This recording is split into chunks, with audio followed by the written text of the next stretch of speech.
I've lived more in my head than I've actually lived in real life. Shout out to Jet Franzen for this video topic idea. Have you ever felt like you just cannot be present?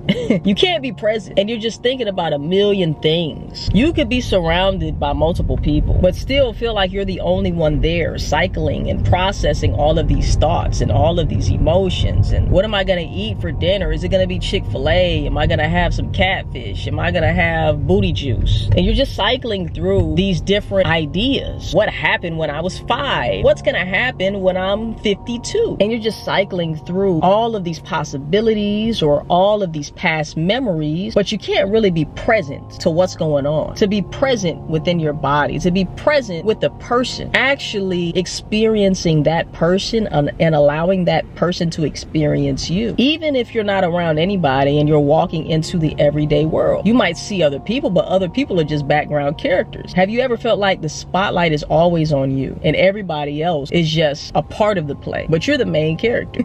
Maybe I'm exposing myself in a way. A lot of us are very consumed with ourselves, so much to the point to where it's difficult to be present. And this is something that I've had to work on in my life. I used to be a person who would always live in my head, always think about the next step or the last step, but was never truly present with what was going on in the current moment. Even at some of the highest of my highs, not being able to really take it in, soak it in, and actually appreciate the moment, be grateful for the moment, love the moment, just allow the moment to pass with me in it. And it's sad that a lot of us live this way. I had to do something about this because I didn't want to continue living a life that was in my head. I wanted to live a life to where I was present, where I could actually enjoy my experiences, even the experiences that are seemingly negative, to be present with those, to be able to feel the emotions, to be able to accept whatever is instead of trying to escape what is. A lot of us try to escape what is through drugs, through alcohol, through smoking weed, through too much TV consumption, YouTube, TikTok, just scrolling for hours. We like to escape because we're escaping the present moment. We're escaping our minds. A lot of us no longer have the ability to be bored, which is a whole nother topic and a whole nother video. A lot of us are afraid to be bored. We would rather scroll for hours on our phone than be with ourselves. That's a pretty scary thing if you actually think about it. How many times have you got home from a day of work or just got home in general and said, man, I need to turn on some music immediately, or man, I need to cut on the TV. Let me put on YouTube in the background. I just can't be with myself. When we taking a shit, can you ever just take a shit with just you?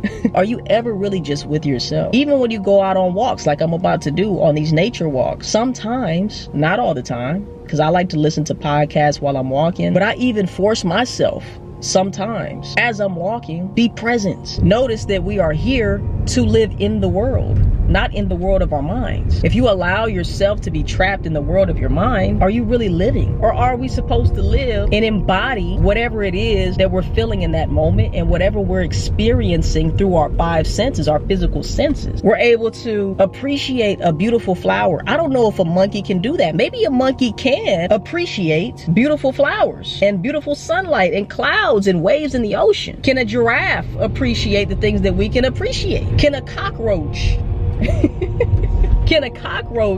appreciate the rainbow that we see after a rainy day? I don't know. I might have to Google that shit, but maybe that's just me being in my thoughts once again. That's a nice ass Ferrari. Let me show you. Okay then, drop that bitch off at my crib. Anyway, I'm not saying that it's a bad thing to think. We are human. We have the ability to think. We have a rational mind. But at the same time, don't allow your thinking and overthinking to consume you to the point to where you can't even really live in real life anymore. You're so consumed with what you think that you can no longer be. And the beingness part of life is the essence of what our soul desires. Our soul desires to be free. Our soul desires to experience whatever it is that's going on in this current moment in time. Our soul desires freedom to shift from emotion, to experience sensation after sensation, to be in this real life experience. But if we never slow down and we never stop and we never just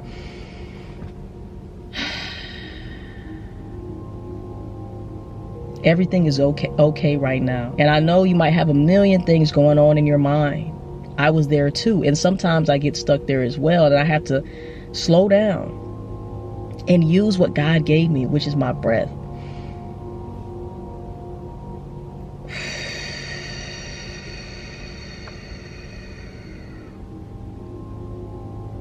In this moment, everything is okay. In this moment, there's nothing to be afraid of.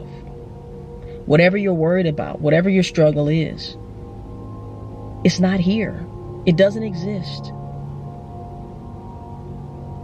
If you could close your eyes and take a few slow, intentional, conscious, deep breaths, it will show you that all that matters is now, and right here in this moment, everything is perfect. You don't need to change anything in this moment. The only way that that will not be true is if you're getting punched on or attacked right here, right now, while you're watching this video.